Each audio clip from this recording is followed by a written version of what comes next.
अवतल दर्पण F बराबर r/2 को सिद्ध करने से पहले कुछ बातों पर ध्यान देंगे। जब दो समांतर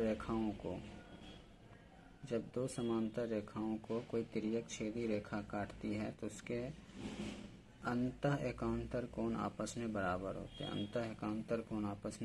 होते हैं। दूसरी बात, जब किसी दर्पण पर आपतित किरण आने वाली प्रकाश की किरण पड़ती है और परावर्तित होती है तो उसके बीच एक अभिलंब का निर्माण होता है और अभिलंब के द्वारा बने दोनों कोण आपस में बराबर होते हैं और इसे I और R कहते हैं। आने वाली प्रकाश को I से डिनोट करेंगे आपतित किरण, और जाने वाली किरण को R से डिनोट करेंगे यानी परावर्तन कोण से। ये आपतन कोण है और ये परावर्तन कोण है, दोनों आपस में बराबर होते हैं। कोण I बराबर कोण R। ये परावर्तन के नियम से होगा,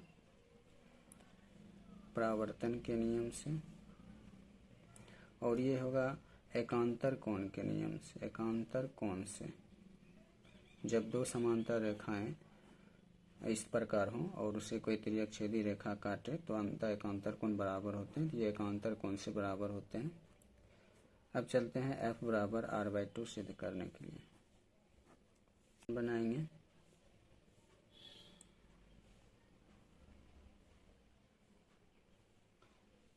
ये अवतल दर्पण का प्रधान अक्ष है। ये बिंदु P ध्रुव है। एक बिंदु A से आती प्रकाश की किरणें दर्पण पर पड़ने के बाद परावर्तन के बाद F से होकर गुजरेगी, फोकस से होकर गुजरेगी, और जहाँ पर ये प्रकाश पड़ रही है दर्पण पर उसे B नाम दे देते हैं, और एक अभिलंब होगा जो वक्रता केंद्र से होकर गुजरेगी।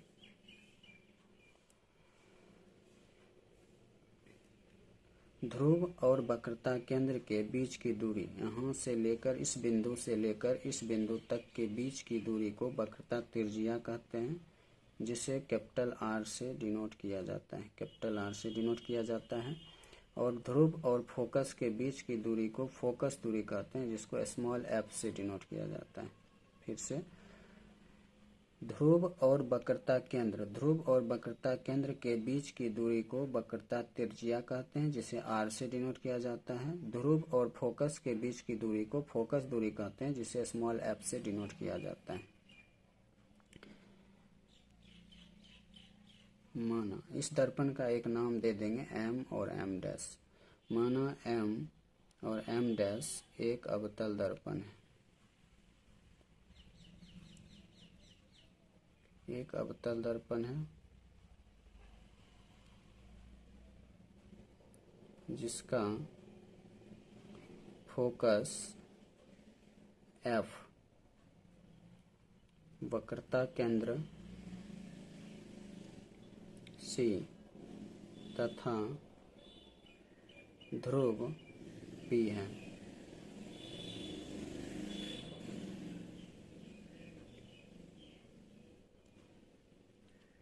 परावर्तन के नियम से कोण ABC, ये कोण ABC इक्वल होगा इस कोण के, कोण CBF। जिस कोण को दिखाना रहेगा उस कोण को बीच में रखना है। कोण CBF, ये समीकरण 1 हो गया। इसको I कहेंगे, इसको R कहेंगे। चूंकि AB समांतर है CP के, इसलिए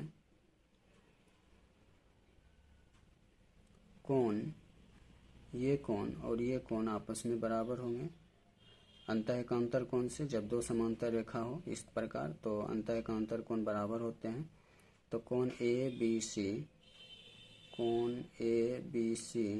इक्वल टू कोण BCF, इसको बीच में रखना है, BCF एकांतर कोण से, ये समीकरण 2 हो गया।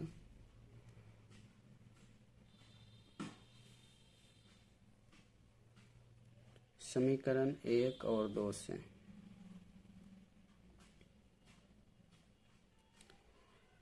ए बी सी और ए बी सी इक्वल है, लेफ्ट हैंड साइड दोनों इक्वल है तो राइट हैंड साइड भी इक्वल होगा। तो कोण C B F equal to कोण बी सी एफ।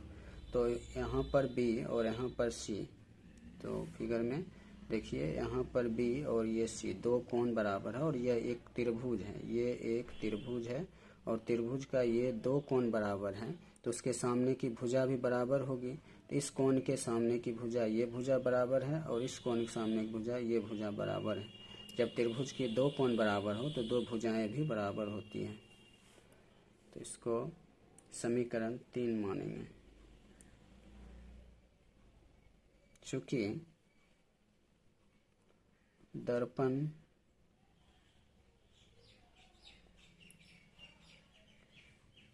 समीकरण, इसको समीकरण यहाँ जब दो कोण बराबर हो तो दो भुजाएं भी बराबर होती हैं तो इसको लिख लेंगे B F equal to C F.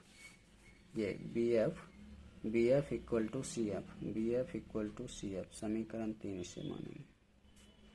चूंकि दर्पण का द्वारक काफी छोटा है, चूंकि दर्पण का द्वारक काफी छोटा है इसलिए दर्पण का द्वारक काफी छोटा है, मतलब ये बिंदु, ये जो द्वारक है ये द्वारक ये काफी छोटा है।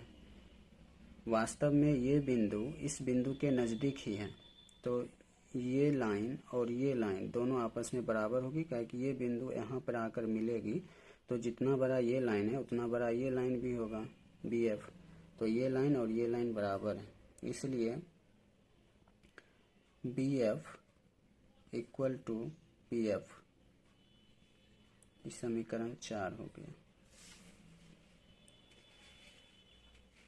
B F equal to P F. अब समीकरण 3 और 4 से, समीकरण 3 और 4 से लेफ्ट हैंड साइड इक्वल है तो राइट हैंड साइड भी इक्वल होगा। तो P F equal to C F या C F equal to P F कहेंगे। अब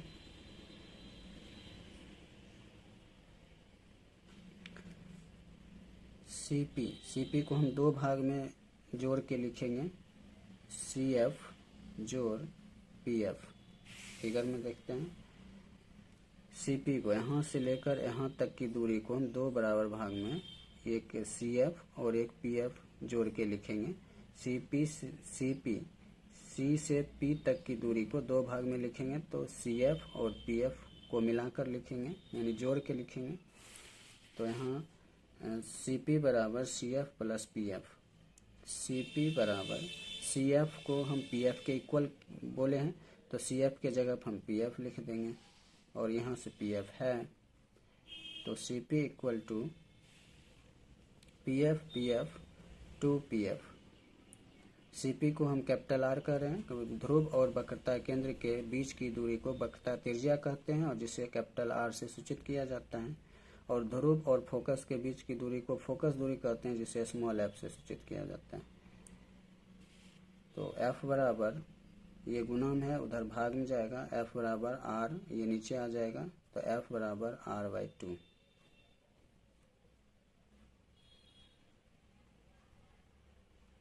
साबित हुआ।